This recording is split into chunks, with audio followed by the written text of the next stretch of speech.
हम चैप्टर 3 पर है, जर्नल के सम सॉल्व कर रहे हैं, प्रैक्टिकल प्रॉब्लम सॉल्व कर रहे हैं और इस वीडियो में हम क्वेश्चन 1 सॉल्व करने वाले हैं। Practical problem, generalized the following transactions in the books of Anand general merchants. Anand general merchants के बुक्स में हमें जर्नल एंट्रीज पास करनी है, तो यहाँ पे लिखा उनका नाम, journal of Anand general merchants. Question में हमें ट्रांजैक्शंस दिए, हमें एक एक देखना है। 2019 अप्रैल में 1 तारीख को मिस्टर आनंद ने बिजनेस स्टार्ट किया। कौन सा बिजनेस? आनंद जनरल मर्चेंट्स का इस नाम से बिजनेस स्टार्ट किया विद कैश ऑफ ₹60,000।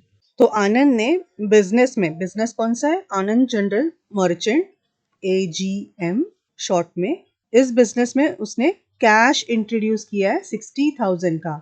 इसका मतलब आनंद ने बिजनेस में कैपिटल कंट्रीब्यूट किया है, करेक्ट? तो कैश बिजनेस में आया है, व्हाट कम्स इन, इस रूल से हम कैश को डेबिट करेंगे और कैपिटल ये आनंद ने बिजनेस में डाला है, तो Anand is giver, giver of benefit.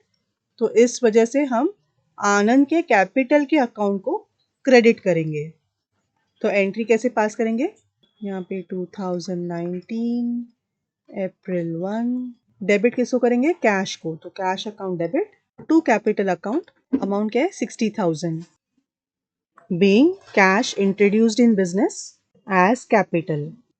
तो अभी next transaction 5, purchase goods for cash ₹30,000। Goods purchase किया है, मतलब परचेसेस अकाउंट्स को हम इफेक्ट देंगे। परचेसेस अकाउंट क्या है? एक्सपेंस है बिजनेस के लिए, और एक्सपेंस को हम डेबिट करते हैं, राइट? और गुड्स परचेज कैसे करें? कैश से करें। तो कैश क्या हो रहा है? कैश बिजनेस से जा रहा है, व्हाट गोज आउट, इस रूल से हम इस एसेट को क्रेडिट करेंगे। कैश ये एसेट है और एसेट को व्हाट गोज आउट इस रूल से हम क्रेडिट करते हैं। तो एंट्री क्या होगी? डेट है 5th, purchase account debit to cash account. Amount है 30,000 being purchased goods for cash. Narration हमें क्वेश्चन में से ही मिलता है, okay. Next transaction 7th April को sold goods of ₹10,000 to Suresh. Sold goods मतलब अपने सेल्स हुए गुड्स, हमने सेल किए हैं। तो सेल्स क्या है? अपने लिए इनकम है। इनकम्स को क्या करते हैं हम? क्रेडिट द इनकम करते हैं, करेक्ट? नॉमिनल अकाउंट का रूल लगता है। और कैसे सेल किया है? कुछ पैसा आया है क्या कैश या बैंक से? नहीं, किसी को तो उधारी दी है। सुरेश को गुड्स हमने उधार पर दिए, क्रेडिट पर दिए। इसका मतलब सुरेश अकाउंट को इफेक्ट जाएगा। सुरेश क्या है? पर्सन है and he is the receiver of benefit, right? उसको उधारी मिली है, उसको गुड्स मिले हैं, तो पर्सनल रूल के हिसाब से रिसीवर ऑफ बेनिफिट को हम डेबिट करते हैं। तो एंट्री क्या बनेगी? 7th अप्रैल को सुरेश अकाउंट डेबिट होगा, Suresh account debit to sales account. Amount है 10,000। हमने गुड्स क्रेडिट पर बेचे हैं सुरेश को, तो सुरेश क्या बनेगा? अपना सन्ड्री डेटर बनेगा, करेक्ट? और नरेशन क्या आएगा? Being goods sold on credit to Suresh, okay. फिर नेक्स्ट ट्रांजैक्शन 10th अप्रैल को purchased furniture from mister Govind on credit ₹30,000। Purchase क्या किया है? फर्नीचर। फर्नीचर क्या है? अपना बिजनेस का एसेट है, और एसेट के लिए क्या रूल लगता है?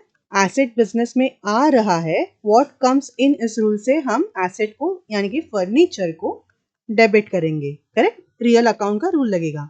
और मिस्टर गोविंद से हमने क्रेडिट पर परचेज किया है, मतलब मिस्टर गोविंद हमारे क्रेडिटर है।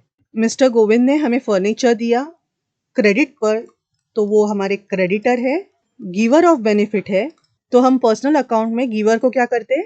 गिवर को क्रेडिट करते हैं, तो हम गोविंद अकाउंट को क्रेडिट करेंगे। तो एंट्री क्या बनेगी? 10th अप्रैल को furniture account debit to Govind account. Amount 30,000। और नरेशन क्या आएगा? Being purchased furniture from mister Govind on credit. Purchased furniture from mister Govind on credit, okay. फिर नेक्स्ट ट्रांजैक्शन 15th अप्रैल को paid for rent ₹3,000 and paid by debit card. अभी पे क्या किया है, रेंट किया है। रेंट क्या है, रेंट एक एक्सपेंस है और हम एक्सपेंस को क्या करते हैं, नॉमिनल अकाउंट के रूल से debit the expenses and losses के रूल से हम रेंट अकाउंट को डेबिट करेंगे। और पे कैसे किया है, डेबिट कार्ड से। डेबिट कार्ड मतलब हमारे बैंक अकाउंट से। तो बैंक अकाउंट को हम क्या इफेक्ट देंगे, बैंक भी क्या है, एक आर्टिफिशियल पर्सन है, राइट। रियल पर्सन नहीं है पर एक आर्टिफिशियल पर्सन है। कंपनी, एनजीओज, गवर्नमेंट, ये सब आर्टिफिशियल पर्सन है। तो डेबिट कार्ड से पे किया यानी बैंक ने पैसे दिए ना, तो बैंक इज द गिवर और गिवर को क्या करते हैं हम, क्रेडिट करते हैं।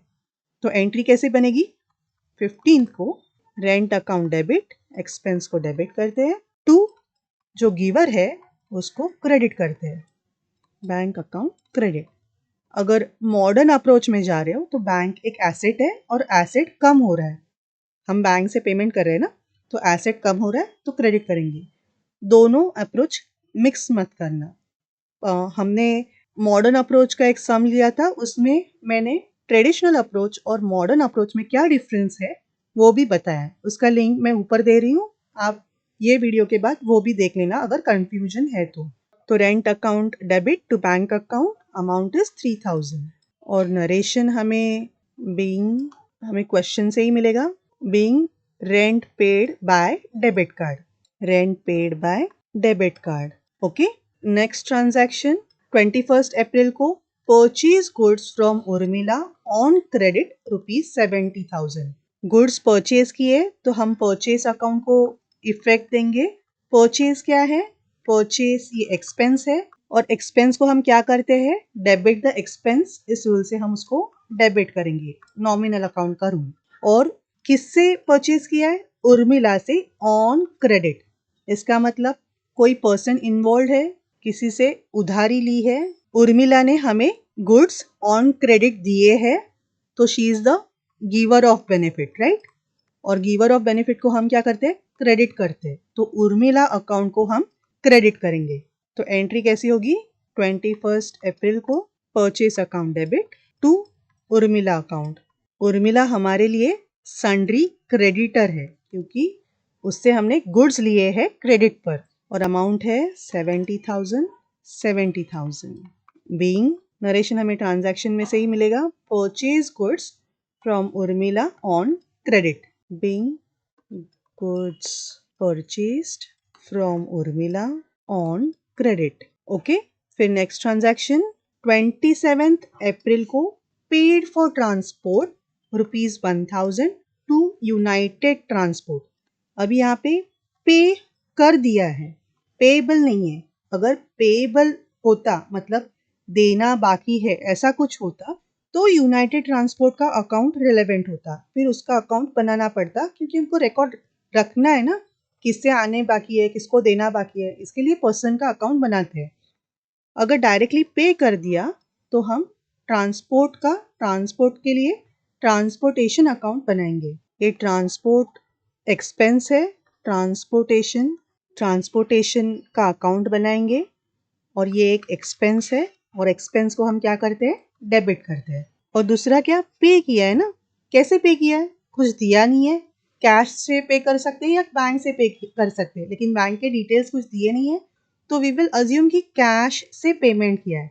कैश क्या है, एसेट है और एसेट क्या हो रहा है, बाहर जा रहा है ना, कैश से पेमेंट हो गई है तो बिजनेस से कैश बाहर जा रहा है, व्हाट गोज आउट, इस रूल से हम कैश को क्रेडिट करेंगे। ये रियल अकाउंट का रूल है, करेक्ट। तो अपनी एंट्री क्या बनेगी, 27 को transportation account debit 1000 to cash account 1000, being, narration कैसे, being paid for transport to United Transport, जैसा क्वेश्चन में वैसा लिख सकते हैं, being paid for transport to United Transport. Okay, अभी लास्ट क्वेश्चन, ट्रांजैक्शन हुआ है 30 अप्रैल को, paid to Urmila ₹20,000 on behalf of Sharmila. अभी ट्रांजैक्शन क्या है, paid to Urmila on behalf of Sharmila. इसका मतलब उर्मिला को पे किया है हमने। कैसे पे किया है, कैश से पे किया होगा या बैंक से पे किया होगा। बैंक की डिटेल्स नहीं दिए हैं तो वी विल अज्यूम कि कैश से हमने पेमेंट किया है, बराबर। और कैश गोज आउट, बिजनेस से कैश बाहर जा रहा है, कैश ये एसेट है और बिजनेस से कैश बाहर जा रहा है। व्हाट गोज आउट, इस रूल से हम कैश को डेबिट करेंगे। ये पार्ट सिंपल है। अभी second part, paid to Urmila on behalf of Sharmila. Payment भले उर्मिला को किया है लेकिन ऑन बिहाफ ऑफ शर्मिला किया है, मतलब एक्चुअल में पेमेंट किसको किया है? एक्चुअल में पेमेंट हमने शर्मिला को किया है। हम डायरेक्ट शर्मिला को पेमेंट नहीं कर रहे, हम इनडायरेक्टली शर्मिला को पेमेंट कर रहे हैं। मतलब उर्मिला और शर्मिला के बीच में कुछ है, आना जाना बाकी है, देना लेना कुछ बाकी है, इसलिए शर्मिला ने मुझे कहा होगा कि मुझे मत पेमेंट करो, मेरे लिए उर्मिला को पेमेंट करो। ऐसा ये ट्रांजैक्शन है। तो भले हमने उर्मिला के हाथ में कैश रखा होगा लेकिन किसको पेमेंट किया है? अपने अकाउंट्स में किसका खाता क्लियर हो जाएगा? शर्मिला के अकाउंट में ये एंट्री पास होगी। शर्मिला को रिसीव हुआ पैसा, ऐसे हम दिखाएंगे। ओके, तो थोड़ा झटका लगा, फिर से सुनना है। ऐसा सिचुएशन भी हो सकता है, देखो कि शर्मिला को उर्मिला को पैसे देने हैं लेकिन अभी शर्मिला के पास पैसे नहीं है, तो फिर वो क्या बोलेगी? आनंद भाई, वो मुझे 20,000 देने वाले थे ना, वो उर्मिला को दे दो। तो आनंद क्या करेगा? वो उर्मिला को पैसे दे देगा। किसने बोला था देने को? शर्मिला ने। तो किसका अकाउंट क्लियर हो गया? शर्मिला का अकाउंट क्लियर हो गया ना आनंद भाई के लिए। जो 20,000 डायरेक्टली 20,000 शर्मिला को देने थे, वो पैसे अभी उर्मिला को दिए। क्यों? शर्मिला ने बोला था इसलिए। On her direction, on behalf of Sharmila, इसलिए अभी शर्मिला के अकाउंट में हम एंट्री पास करेंगे कि Sharmila is the receiver of benefit. Indirectly Sharmila को ही पे किया ना। अब आप बोलोगे ऐसा क्यों? अपना पैसा कोई और किसी को देने को बोल सकता है। अभी हुआ क्या है, उर्मिला और शर्मिला में भी ट्रांजैक्शंस कुछ हुए होंगे या होने वाले होंगे, तो उस हिसाब से शर्मिला हैज टू पे टू उर्मिला 20,000 रुपीज। लेकिन शर्मिला के पास अभी नाउ उसके पास 20,000 है नहीं, तो फिर क्या? आनंद बाजू का ही दुकान वाला है, तो उसको बोलती है अरे 20,000 है क्या? हाँ है। तो मेरा 20,000 आना बाकी है ना? हाँ, आना तो बाकी है, तो वो इसको दे दो ना, मुझे अभी चाहिए अर्जेंटली। ओके ठीक है तो ले लो। तो हो क्या गया? Sharmila has to give to Urmila 20,000, Anand has to give Sharmila 20,000। तो इतना राउंड और राउंड देने से अच्छा आनंद ने डायरेक्ट उर्मिला को दिए। तो शर्मिला इज रिक्वायर्ड टू पे उर्मिला और आनंद इज रिक्वायर्ड टू पे शर्मिला। ये हो गया, लेकिन पेमेंट डायरेक्टली उर्मिला को कर दिया, ऐसे हो गया। मतलब ये दोनों ट्रांजैक्शंस हो गए इसी एक ट्रांजैक्शन में, करेक्ट। तो आनंद के बुक्स में एंट्री कैसे पास करेंगे? आनंद को उर्मिला से कुछ लेना देना नहीं है। आनंद ने तो क्या सोच के दिया है? मैंने शर्मिला को पेमेंट कर दिया, ऐसे सोच के ही उर्मिला के हाथ में पैसे दिए। तो एंट्री शर्मिला के अकाउंट में ही जाएगा, इफेक्ट शर्मिला को ही जाएगा in the books of Anand to cash. और शर्मिला अपने बुक में क्या लिखेगी? उर्मिला को पैसे मिला, Urmila is a receiver of benefit, Urmila account debit to cash. Actual में पैसा नहीं दिया है हाथ में कैश में, लेकिन ऑन शर्मिलाज बिहाफ आनंद ने पेमेंट उसको कर दिया है, तो कैश में पेमेंट हो गया है। ऐसे दो एंट्रीज आएगी एक ट्रांजैक्शन के लिए, दोनों के बुक्स में अलग अलग। तो मैम एग्जैक्टली हुआ क्या है? एग्जैक्टली हुआ ऐसा है कि आनंद ने शर्मिला को पे किया है इनडायरेक्टली। इनडायरेक्टली मतलब डायरेक्ट कैश शर्मिला को नहीं दिया है। आज उसने उर्मिला को दिया है कैश 20,000, और अब उर्मिला ये कैश, जैसे उनका डिस्कशन हुआ है उस हिसाब से कैश कभी तो वो शर्मिला को देगी। तो एंट्री कैसे पास करनी है? एज इफ आनंद ने शर्मिला को पैसे दिए डायरेक्टली, ऐसी एंट्री पास करनी है।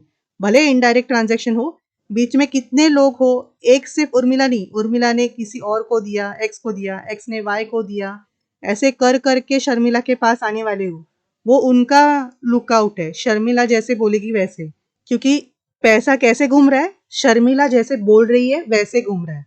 तो जब आनंद ने पैसा दे दिया, शर्मिला ने बोला इसलिए, तो उसकी लायबिलिटी खत्म हो गई।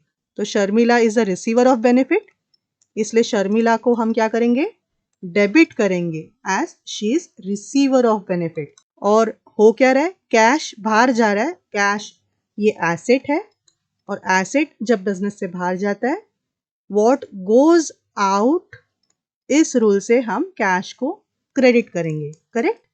तो एंट्री कैसे पास होगी, 30 अप्रैल को Sharmila account debit, Sharmila is the receiver of benefit, कितना अमाउंट है 20,000 टू कैश, हमारे बिजनेस से कैश गया है ना 20,000 को, 20,000 बीइंग, नरेशन क्वेश्चन में से ही मिलेगा, being amount paid to Urmila on behalf of Sharmila, amount paid to Urmila on behalf of Sharmila. Okay, तो ये था आपका practical problem 1, journalize the transactions. ऐसे अपने जर्नल एंट्रीज हो गए। मिलते हैं नेक्स्ट वीडियो में। कुछ डाउट्स है तो कमेंट्स में ज़रूर लिखना, या व्हाट्सएप के ग्रुप पर भी आपके क्वेश्चंस पूछ सकते हो। मिलते हैं नेक्स्ट वीडियो में।